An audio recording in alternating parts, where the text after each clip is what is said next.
Alderman Pasterfield says although it will be an expensive exercise, he says the Hunter Valley is rich enough to bear the costs involved. It is an absolute must that employment be generated. If that is not the case, then every community would in actual fact go into tremendous decline.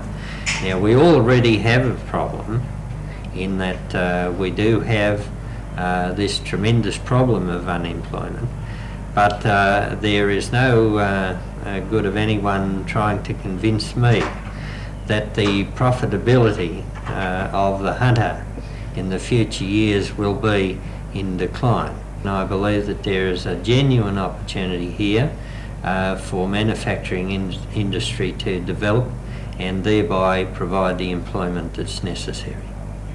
Last night, the Lake Macquarie Municipal Council also gave the go-ahead for a $2.6 million church here at Avondale College.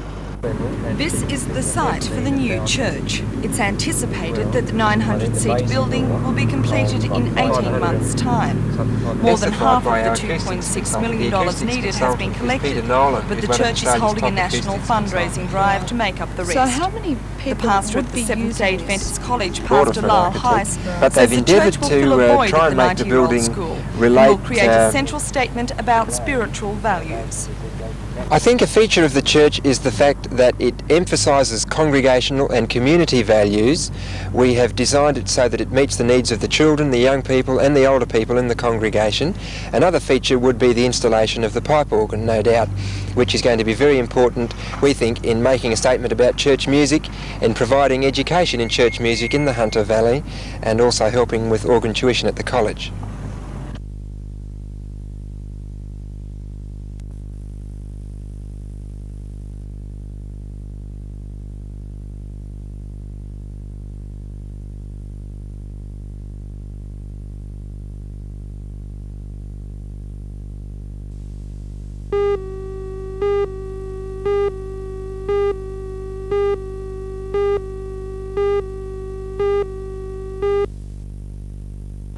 .34-year-old Wanda Dunshay and 33-year-old Graham Sakako will share more than $365,000. Their friend, Graham, who's a telecom employee, has the odd social drink at Greeted Workers Club, where Wanda is a casual barman.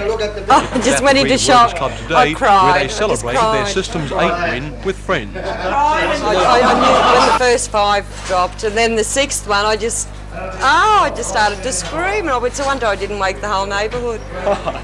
What, a few celebratory drinks straight away, or we what? We did, yes. What, till the early hours this morning? Well, it was quite early. And tell me this, I've often wondered, when does a person start to think practically about what you're going to do with the money? Well, I think in a few days' time, once we really think about it. Graham, I believe at the time you were told, when Wanda rang you up, you were in bed. Yeah, asleep. Did you go back to bed? Well, I tried to go back to sleep, but the other brothers and sisters home ringing everywhere else telling them that I want it. There's no chance I could go to sleep. Well, Graham, you're also thousands of dollars richer after your trip to Scotland, which obviously will be subsidised now thanks to Lotto. What are you going to do then with the rest? Well, I've got a brother getting married in 3 weeks' time, and a sister having a baby in about 2 weeks, I think. Hope she doesn't sleep. And, well, I've got a mother, get her something, I suppose, and just, I've got, 6 brothers and sisters all together, so... So yours is a family affair, keep the money in the family? Well, try anyhow.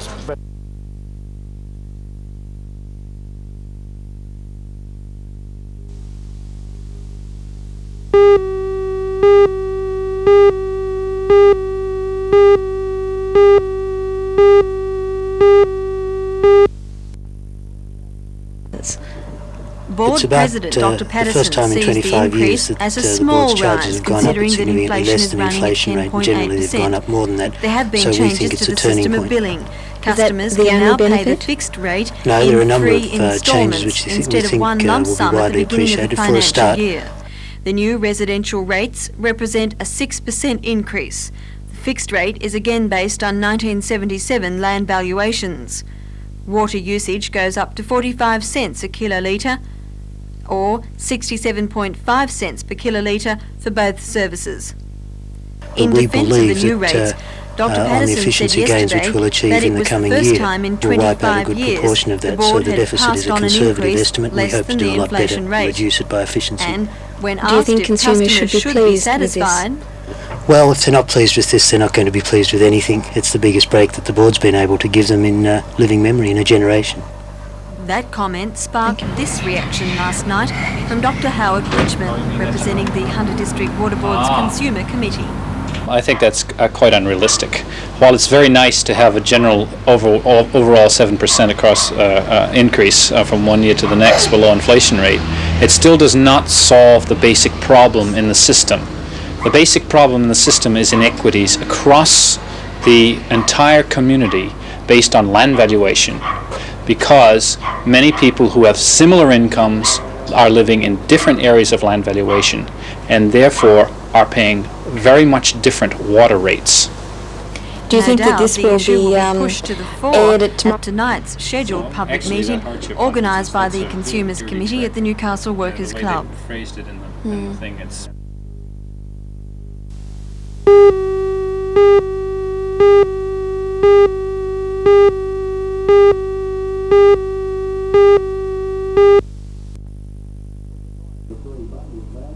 Well, good morning, and firstly, racing today is at Rose Hill, and here with his preview and a few tips for you. It's very good morning to the Silver Fox. Thanks, Mike. Yeah, they're racing at Rose Hill tomorrow. 9 races on the card, and it's at 12 o'clock start. Well, for the daily double, I think the first leg you can go for number 7, Captain Glenn, and in the second leg, number 11, Beans. Now, Beans, she's a good filly. She's only had one start since resuming from a spell, but she has got class, and this is not a very strong field. The trifecta is on race 8. The numbers are 11, 5 and 4. Beans, Bridgeman and Undertone. Now down in Victoria they race at Flemington, and of course in Queensland we've got the Prime Minister's Cup. At last they're starting to race up there. Now if we go for a best bet, I think we can have it on an each way basis. It's in race 3, number 7, Game Dame at Rose Hill. Good luck, good punting. Thanks, Fox. And tonight at Harker Oval, the semi-finals of the 2 prestigious Junior Rugby League Shields will be conducted. At 5 p.m, Glendale High clashed with Boorrigal High in the semi of the Commonwealth Bank Buckley Shield. Scone High and Toronto High meet in the first semi, and Merriweather High and Lambton High in the second semi of the Commonwealth Bank University Shield. And there should be some good rugby league at Harker Oval tonight. Australians Pat Cash and Wally Masur have won their opening round matches in the Kentish Times tennis tournament at Beckenham in England today. Masur dropped the first set but eventually beat Scotland's Pat Reekie 4-6, 6-4, 6-3. Cash, the 18-year-old who helped Australia beat Britain in the Davis Cup earlier this year, also dropped a set before downing American Jacques Mansett 6-3, 6-7, 6-3. English county cricket side Surrey has been dismissed for 14 runs in a clash against Essex, the team's worst score and only 2 better than the English Championship low of 12 by Northamptonshire in 1907. West Indian Norbert Phillip and pace partner Neil Foster were the men responsible for the damage in 14 overs and 3 balls. Phillip finished with 6 for 4 and Foster finished with 4 for 10. Rather outstanding figures there. Pakistan captain Imran Khan is out of the Prudential World Cup Series, according to Stuart Story, coach of the champion all-rounders English county team Sussex. Imran hasn't bowled since February, and Story said today, on receipt of a specialist report, that Imran wouldn't roll his arm over for another 2 months. 30-year-old Imran has a stress fracture to his left shin, but the Pakistan management had hoped to include him in the World Cup squad solely as a batsman. That's our look at sport this morning.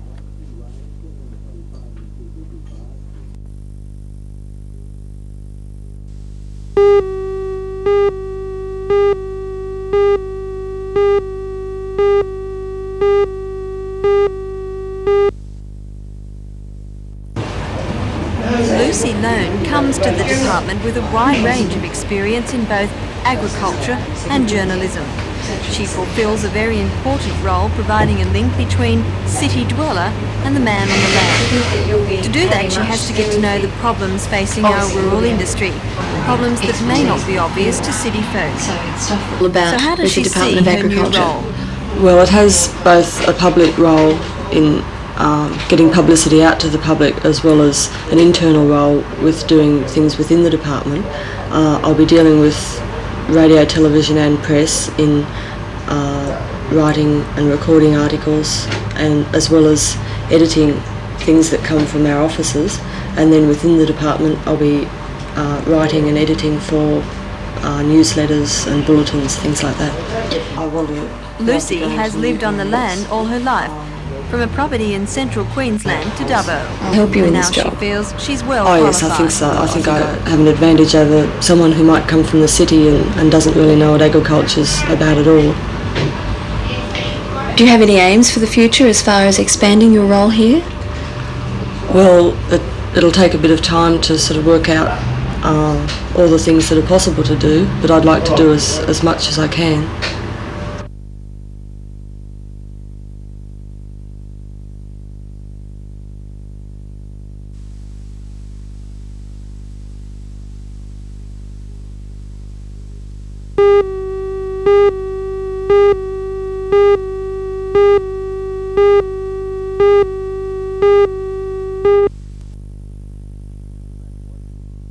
Since the RAF was using salt ash as a firing range long before most residents came to live there, I asked Councillor Mackenzie if it's realistic to think that it should be moved. Yes, but it's 1983 now, and I think it's quite realistic. There's not a lot of capital investment out there. There's a lot of country. There's a few buildings, a lot of equipment that can be moved. Where would you say it should be moved to? I think that if the RAF did their homework and joined with local councils up further towards Strait, Bulladurla way, there's thousands of acres, or tens of thousands of acres of forestry.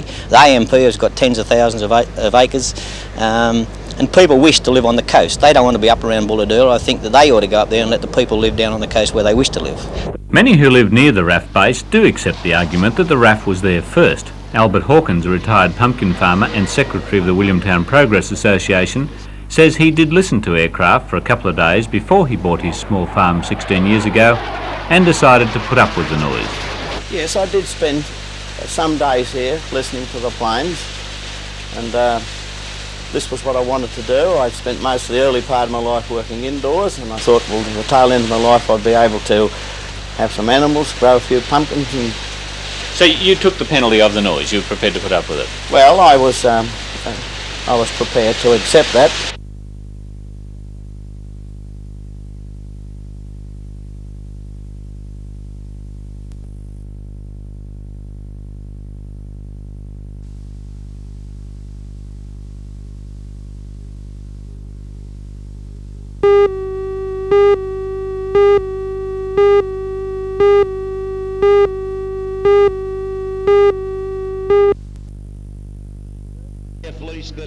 Firstly, they are out for a share of the top prize money in this highly ranked event, and secondly, they will be competing on the demanding Raymond Terrace track, which will be used for the fourth round of the Mr Motocross Series 1983. This action from last year's event shows the course, which is a handful for even the best riders. American champion Marty Motes will ride, as will Sweden's Pelle Gronqvist, as will the leader of this year's Mr Motocross title, Ray Vandenberg of Victoria. The action starts at 10 a.m.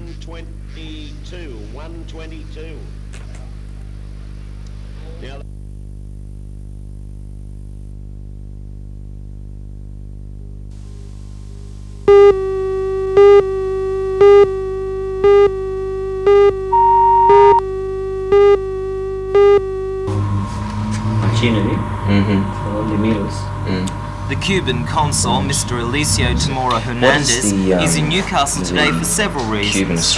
In an effort to promote cultural contacts with Australia, he spoke at the university this afternoon about the success Cuba has had in reducing illiteracy. Mr. Tamora and his wife Indonesia started the day by officially opening the inaugural meeting of the Australia-Cuba Friendship Society at the Hunter Development Board. We have society, some which has relation branches with in most capital cities, has been started locally by Mr. Theodore MacDonald, an American who is the Associate Professor in Education at Newcastle University.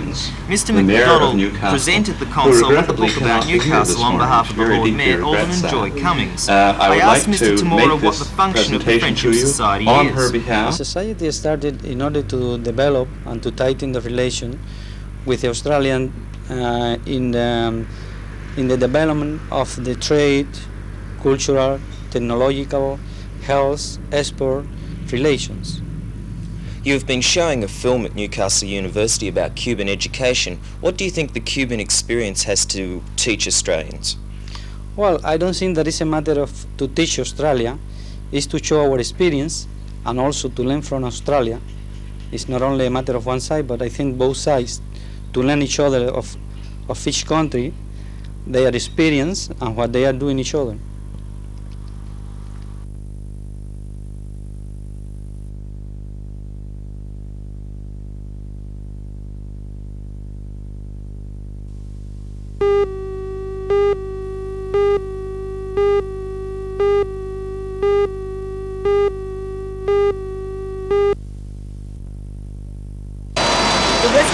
The bus terminal should be relocated to the vacant block bordered by Bond Street, Scott Street and Telford Street. They say the last 3 bus stops at the eastern end of Scott Street are endangering the health of the residents because of excessive noise, vibrations and fumes.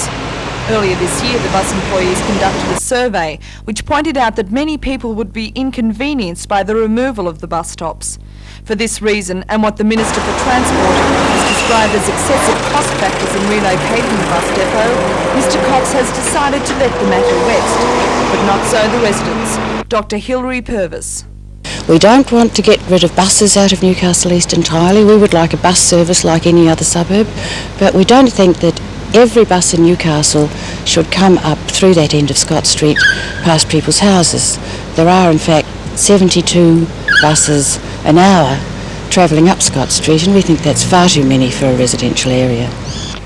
The Minister for Transport, Mr Cox, has said that he won't consider relocating the terminal at this stage. What do you intend to do now?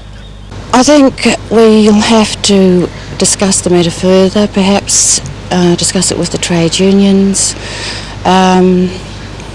Department of Environment and Planning and so on, and just see where we can take it from here.